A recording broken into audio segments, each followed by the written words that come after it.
നമസ്കാരം, എല്ലാവർക്കും പുതിയൊരു വീഡിയോയിലേക്ക് സ്വാഗതം. ഇന്ന് നമ്മൾ ശാസ്ത്രമേളയുടെ ഭാഗമായി നടക്കുന്ന സയൻസ് ക്യൂസിന് വേണ്ട പ്രധാനപ്പെട്ട ചോദ്യങ്ങളാണ് ചർച്ച ചെയ്യാൻ പോകുന്നത്. അപ്പോൾ നമുക്ക് ചോദ്യങ്ങളിലേക്ക് കടക്കാം. അപ്പോൾ ഒന്നാമത്തെ ചോദ്യം, നെല്ലിക്കയിലും ഓറഞ്ചിലും അടങ്ങിയ ആസിഡ് ഏത്? നെല്ലിക്കയിലും ഓറഞ്ചിലും അടങ്ങിയ ആസിഡ് ഏത്? ഉത്തരം അസ്കോർബിക് ആസിഡ്. രണ്ടാമത്തെ ക്വസ്റ്റ്യൻ, ഭൂവൽക്കത്തിൽ ഏറ്റവും കൂടുതൽ കാണപ്പെടുന്ന മൂലകം ഏത്? ഉത്തരം ഓക്സിജൻ. അടുത്തത്, അന്തരീക്ഷത്തിൽ ഏറ്റവും കൂടുതൽ കാണപ്പെടുന്ന മൂലകം ഏത്?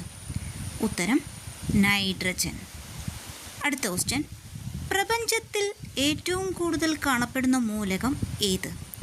ഉത്തരം ഹൈഡ്രജൻ. ഇനി നമുക്ക് അടുത്ത ക്വസ്റ്റ്യൻ നോക്കാം. ജിറാഫിൻ്റെ നാക്കിൻ്റെ നീളം എത്ര? ഉത്തരം 1/2 മീറ്റർ.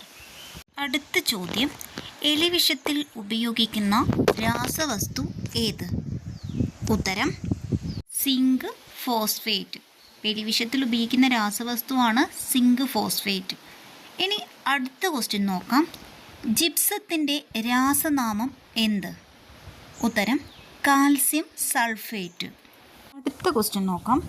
പ്രകൃതിവാതകത്തിലെ പ്രധാന ഘടകം ഏത്? ഉത്തരം മീഥേൻ. അടുത്ത ക്വസ്റ്റ്യൻ, ഇലക്ട്രോൺ കണ്ടുപിടിച്ചത് ആര്? ഉത്തരം ജെ തോംസൺ. അടുത്ത വീഡിയോയിൽ കൂടുതൽ ചോദ്യങ്ങളുമായി വീണ്ടും കാണാം. നന്ദി.